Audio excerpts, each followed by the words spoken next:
Pues bueno, amigos, me gustaría hablar un tema histórico. Quiero hacer una miniserie y la vamos a iniciar. Esta miniserie se va a tratar de los últimos 15 campeones de la NFL, los últimos 15, pues no como tal 15 equipos porque pues muchos fueron repetidos, sino los últimos 15 Super Bowls. Y un poquito el cómo llegaron los equipos hasta ese Super Bowl, cómo fueron campeones.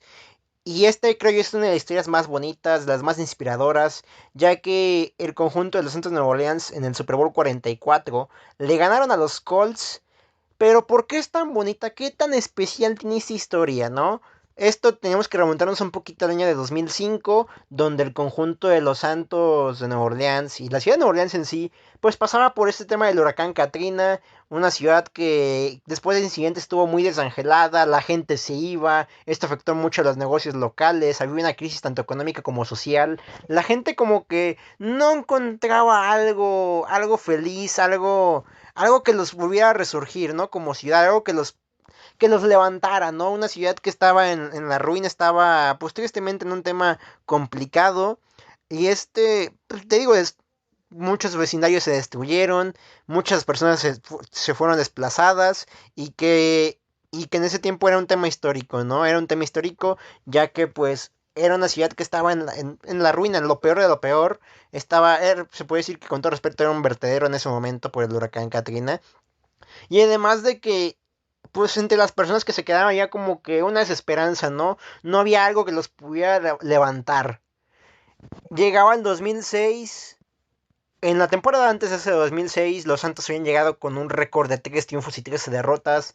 Era de los peores equipos de la liga, por no decir era el peor equipo de la liga en aquel entonces. Llegaba Sean Payton como head coach y aparte llegaban con un quarterback llamado Drew Brees a la agencia libre. Era de los cargadores de San Diego. Ay, Los Ángeles la costumbre ya que juegan. Pero no importa. Ahí nada otro costal. El tema está de que después de irse del conjunto de San Diego, se había lesionado en esa misma temporada, en 2005. Drew Brees. Como tal, no había encontrado un equipo estable. No encontraba como que un equipo para la agencia libre, ya que hay equipos pues, que no lo ocupaban porque tenían coreback. Pero también hay equipos que sí ocupaban coreback, pero como que el tema de jugársela con Dubris, un coreback que se había lesionado en la última semana de 2005, que había incluso el tema de que ya no volvería a jugar. De hecho, Miami lo intentó sondear los Delfines de Miami, pero como que ese tema no les convenció porque le dijeron, tienes a que ya no puede, a que puede ya no volver a jugar. O sea, tiene ese tema. Miami no quiso, como que le dio miedo eso. Prefirió irse por Daunte Culpepper. Que en ese tiempo, pues, en ese momento para ellos era una garantía Culpepper. ¿Y qué pasaba? Parecía que podía ser pues la última temporada de Dubry y su retiro porque pues ningún equipo lo quería como tal. Llegaron los Saints de Sean Payton, se lo traen y esto genera como que esta esperanza en la franquicia, como que este tema que pudiera levantarse era como que una historia una historia bonita, ¿no? Como una historia de amor, como que se juntaban ambas cosas, un quarterback que parecía que no iba a encontrar equipo y también se encontraba una ciudad desangelada que ni en el deporte, ni en lo cultural, ni en lo económico, ni en nada había mejoría, en nada. Estaba en lo peor de lo peor, estaba en la más profunda de las miserias. Y este tema podía cambiar un poco la historia, darle una pequeña alegría. Llegaba esa temporada de 2006. ¿Y por qué fue muy buena esa temporada? Porque esa temporada los pone con récord ganador. Los hace jugar por primera vez postemporada desde el año 2000. Y aparte, era una franquicia que sí ganó un partido en playoff en el 2000. Pero tenía 5 derrotas en 6 partidos de postemporada. Era un récord de 1-5. Y del 87 para 2006 nada más habían ganado un partido de postemporada. Era una franquicia perdedora. Pero con Dubris como que había este cambio de cara, al igual que con Sean Payton. Llegaba ese histórico 13 de enero de 2007 donde le ganan a las Águilas de Filadelfia 27-29. Llegaban a la final de conferencia, la primera vez que iban a jugar a la final de conferencia en su historia. La pierden ante Chicago 39-14. Pero no importa, la ciudad tenía un motivo para ser feliz otra vez. Una pequeña alegría dentro de este cúmulo de sensaciones complicadas, tristeza, dolor. Esto podía levantar un poco la moral de la ciudad. Llegamos a 2007, ni fu ni fa, 7-9, 8-8 el año siguiente, no había como que, estaba como una intermitente este equipo, parecía que iba a volver otra vez a ese tema, a ese oscurantismo de estar en un limbo de que no peleas por playoff, pero tampoco estás entre las peores para agarrar un pick alto del draft. Llegaba 2009, un equipo que no se veía como tal, ¿qué te puedo decir? ¿Cómo no se veía como un candidato a ganar el Super Bowl? ¿Y por qué no se veía como un candidato a ganar el Super Bowl? Porque en la nacional estaba Arizona, estaba Carolina, estaba Gigantes, estaba Águilas, estaba los Vikingos, estaba Vaqueros. Había diferentes opciones y Nueva Orleans como que no figuraba del todo entre una de las candidatas al título. A lo mejor como un animador, pero para campeón, pues no. No se veía este tema, pues ¿cómo se le puede decir? No se le veía como. Pero eso sí, el equipo tenía cierto potencial, tenías a jugadores como Marcus Colston, Davey Henderson, también ahí a Lance Moore, a Jeremy Shockey, que era un gran ala cerrada. Por cierto, dato curioso, Dan Campbell, el head coach de los Lions, jugó en los New Orleans Saints de 2009, así que pues hay un dato interesante, ¿no? Pero eso sí, ya volviendo al tema de los Santos, era una franquicia, una ofensiva interesante para Drew Brees. Y una defensa que también era muy buena con gente como Jonathan Vilma, Malvin Mitchell, Anthony Waiters, Randy Gay, Roman Harper también, Malcolm Jenkins, Tracy Porter. Había Darren Sharper, o sea, había mucho. Era un equipo con materia prima interesante, pero como que no se veía como que este tema para ser campeón. O como que no lo tomaban en cuenta para ser un equipo, pues, campeón al título, ¿no? Como que no llamaba la atención del todo la franquicia. Era un equipo que en las primeras semanas se vio muy alegre, muy competitivo, anotaba más de 40 puntos en sus primeros dos partidos, le anotó 45 a Victoria y 48 a las Águilas, le pega a equipos invictos, por ejemplo, le pega ahí a los Jets que habían llegado 3-0 a su partido en a semana 4, 24-10, le ganan a los Gigantes que también llegaban invictos a semana 6, 48-27, hace una remontada espectacular ante Miami que ya estaban perdiendo 24-3 cerca del medio tiempo, lo ganan 46-34, le meten 35 a Atlanta, además rompieron una racha contra Carolina, el cual era de que no le podían pegar a los Panthers en su propia casa, en Nueva Orleans. O sea, que Carolina cada que iba a Nueva Orleans sacaba la victoria. O sea, era como un cheque al portador para Carolina ir a Nueva Orleans. Pero eso no llegó a pasar. Lograron derrotar a estas Panteras en la semana 9. Le ganan a San Luis, le ganan a Tampa, a los Patriotas le hacen 38 puntos a 17. En otro partido espectacular le pegan a los Redskins. Llegaban con un récord de 12-0. Esto era histórico. Era de las pocas veces que la franquicia había llegado a más de 10 victorias. Eran 12 victorias. O sea, el conjunto estaba soñando en vida. Después le ganan a Atlanta 13-0. O sea, era como que estaban soñando en vida, estaban despiertos. Era una inmensa felicidad. Le estaban teniendo una alegría a una ciudad desangelada, a una ciudad que estaba pues como en la ruina en ese tiempo, ya estaba mejorando poco a poco el tema del Mardi Gras, entre otras cosas. Pero ¿qué pasaba? No todo era miel sobre hojuelas. Pierde los últimos tres partidos de la temporada contra Dallas, Tampa y Carolina. Y eso los termina con récord de 13-3. Sembrado uno, sí.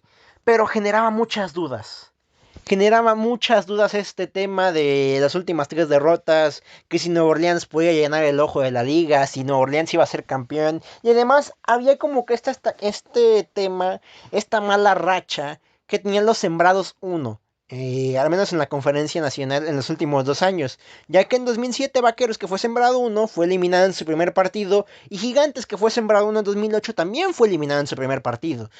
Nueva Orleans tenía ese estigma. Nueva Orleans llenaría el ojo, pudiera avanzar al primer partido. ¿Y por qué?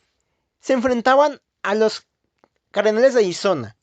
Estos Cardenales que llegaban con Kurt Warner, Larry Fitzgerald, Anquan Boldin y compañía. Estos Cardenales venían como campeones de la conferencia nacional, eran el subcampeón de la NFL y aparte le habían ganado en un partido, que digo bonito, era un partido de cine a Green Bay 51-45. Llegaban al partido contra Nueva Orleans con la moral alta, Nueva Orleans con la moral baja, como que ese partido era como que el escenario perfecto para ver una sorpresa y para Nueva Orleans otra vez verlo en lo de siempre. fallando, fallando, fallando y fallando.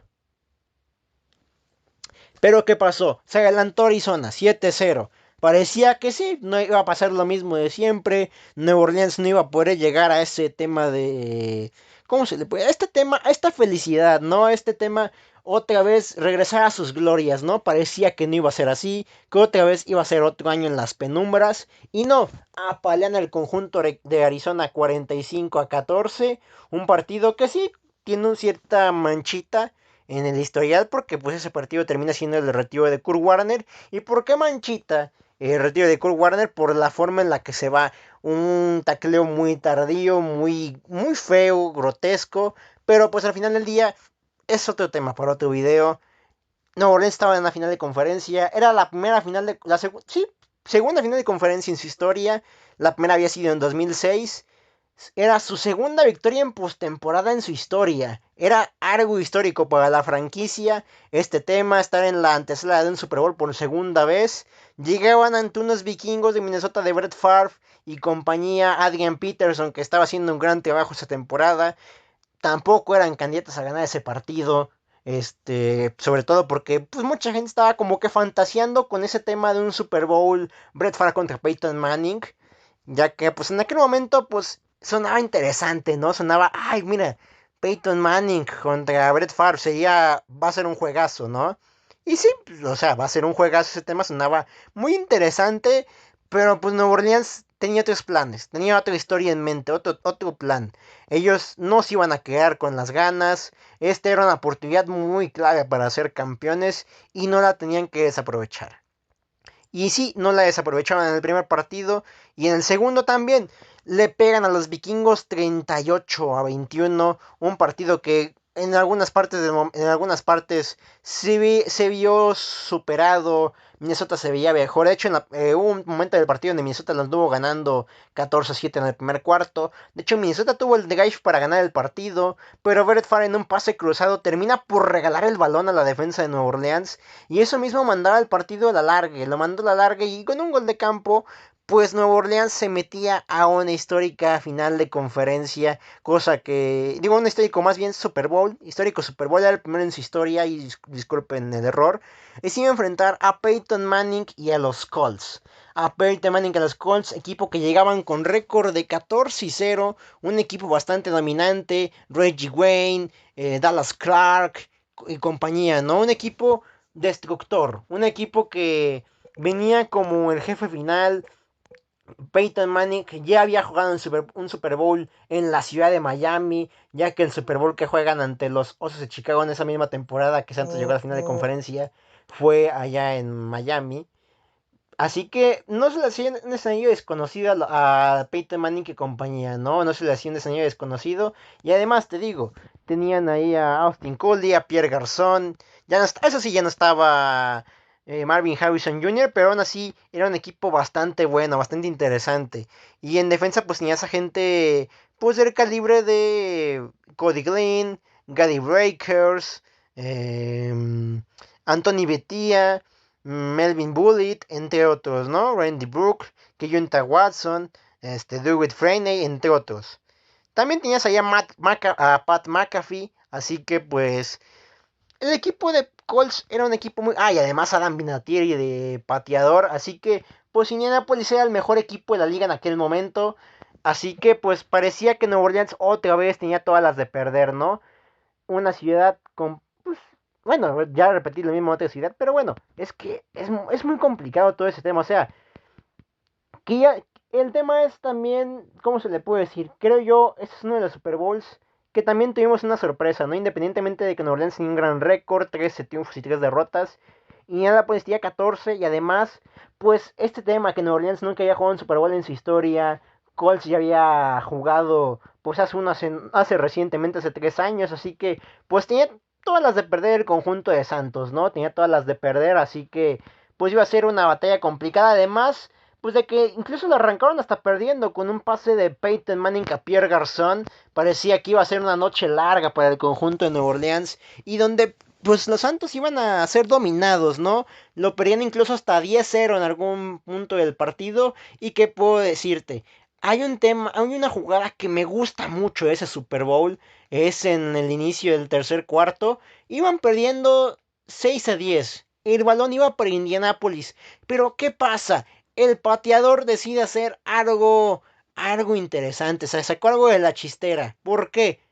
En vez de hacer una patada de salida normal, hace una patada corta. Patada corta que ganan los Santos de Nueva Orleans. Así es, Nueva Orleans hacía una jugada sorpresa en esta final en este Super Bowl ahí. Mostert, este pateador histórico, pues se le sacó esto de la chistera, hacer una patada corta. Sean Payton también ahí sí, sorprendieron a los Colts y les salía este tema de la patada corta. Esto era clave, clave y lo que le sigue.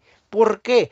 Porque esta jugada cambió el partido. Fue un punto de no retorno.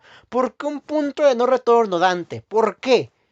Porque en punto de no retorno, ahí te va. Esa jugada, esa patada corta, revivió a los Santos, los metió en el partido. El ritmo del juego cambió. Porque este partido lo perdían 6-10. Después de eso, nulificaron a Indianapolis en defensa, lo neutralizaron. Ya nada más permitieron un solo touchdown. Pero ¿qué hizo Nueva Orleans? Anotó 24 puntos. 25 puntos más bien. 25 puntos en la segunda mitad. Se pusieron en ventaja en el tercer cuarto. Y esa ventaja la volvieron a perder un momento después. Anotaba otra vez el conjunto de Colts con Adae. Parecía que pues aquí se acababa la historia, que iba a ser pues una llamada de petate. Pero ¿qué pasa? Lo perdían 16-17, Colts dominaba, tenía el balón, hacía pases tranquilos, parecía que el tercer Super Bowl de Indianapolis se venía, y además de que Peyton Manning tendría su segundo anillo de Super Bowl. Un quarterback que era muy bueno para ese entonces, era el mejor quarterback de la liga. Sí, está Tom Brady en ese momento, en ese listado, está Roethlisberger, Drew Brees, entre otros, pero en ese momento Peyton Manning pues era un quarterback bastante regular, bastante bueno, de mucha estadística, y te digo, en los últimos cuartos seguía avanzando, se veía dominante, y aquí está otra clave. Cuando iban con este tema del 16-17, ¿qué pasa? ¿Qué pasa ahí en ese tema? Hacen una patada que terminan por fallar. Fallan el gol de campo que pudiera poner el partido 20-16. Lo fallan y eso otra vez vuelve a revivir al conjunto de los Santos. Y ahí empezó la carnaval. Empezó el Mardi Gras en Miami, anotando ahí la ofensiva de los Santos, pases largos, pases cortos más que nada, acarreos con Reggie Bush, y ahí estaba, anotaba a falta de 5 minutos con Jeremy Shockey, anotaban los Santos, se ponían en ventaja en el partido después de un buen rato, hacían la conversión que terminaban fallando, se ponía esto 22-17, pero ¿qué pasaba? Esto era un tema interesante, pero la retaban pidiendo pues que la conversión pues si era buena era lo que pedían. ¿Y qué pasaba? Se las terminaban dando la conversión. Después, en los últimos 5 minutos, pues Peyton Manning y compañía estaban desesperados, buscaban este tema de anotar otra vez. No se veía cómo este conjunto de Indianapolis, pues, más bien sí se le veía. No vamos a poner mentiras, sí se le veía unos Colts que tenían una ofensiva amenazante, que intimidaba, seguían avanzando y parecía que Santos no iba a poder parar hasta que de repente un ángel en forma de Tracy Porter hacía una intercepción. ¿Qué digo intercepción? Un pick six. Un pick six de Tracy Porter que lo regresaba a la zona de anotación. Ponía el partido 30-17. Con el punto extra se ponía 31-17. Y con esto iba a ser la cereza en el pastel. Después otra vez los Colts intentaron por anotar rápidamente, pero ya no les salió. Ya no les salió, eran los Colts ya con desesperación en busca de un milagro para poder empatar esto, pero la defensa de Saints fue fuerte, no se rajó en ningún momento. Sí, en parte dejaron avanzar en algunas ocasiones, pero lograron parar al final del día. Lograron parar al final del día y ahí estabas viendo historia, los Santos de Nueva Orleans, que hace algunos años estaban en las penumbras, estaban con un récord de 3 triunfos y 13 derrotas, la ciudad estaba devastada, Y este tema, este Super Bowl, les iba a traer una alegría, les dio una alegría a un pueblo, a una ciudad que estaba en la ruina. Y esto, al final del día, termina por levantar una ciudad, termina por levantar una ciudad, a un equipo, a todos, ¿no? Y esto, pues era una historia inspiradora, también un quarterback que parecía que estaba en su fin, pues revivía su carrera en una franquicia que pues parecía que ni iba a ser la que le iba a revivir como los Saints. O sea, esto era un tema bastante histórico y te digo, fue un regreso de Tracy Porter de 74 yardas y fue el cuarto más largo en un Super Bowl de touchdown. O sea, vimos récord en todo momento y era una historia muy bonita y te digo, volvió a la ciudad de la normalidad, volvió a ser esa ciudad alegre, esa ciudad misteriosa, mágica, como lo es Luisiana y sobre todo Nueva Orleans. Y además la franquicia de los Saints tenía el primer título de su historia de la mano de Drew Brees y compañía. Pero en fin amigos, eso fue todo y nos vemos en el siguiente video de la serie, el cual será los Packers de 2010 de Aaron Rodgers. Muchas gracias y adiós.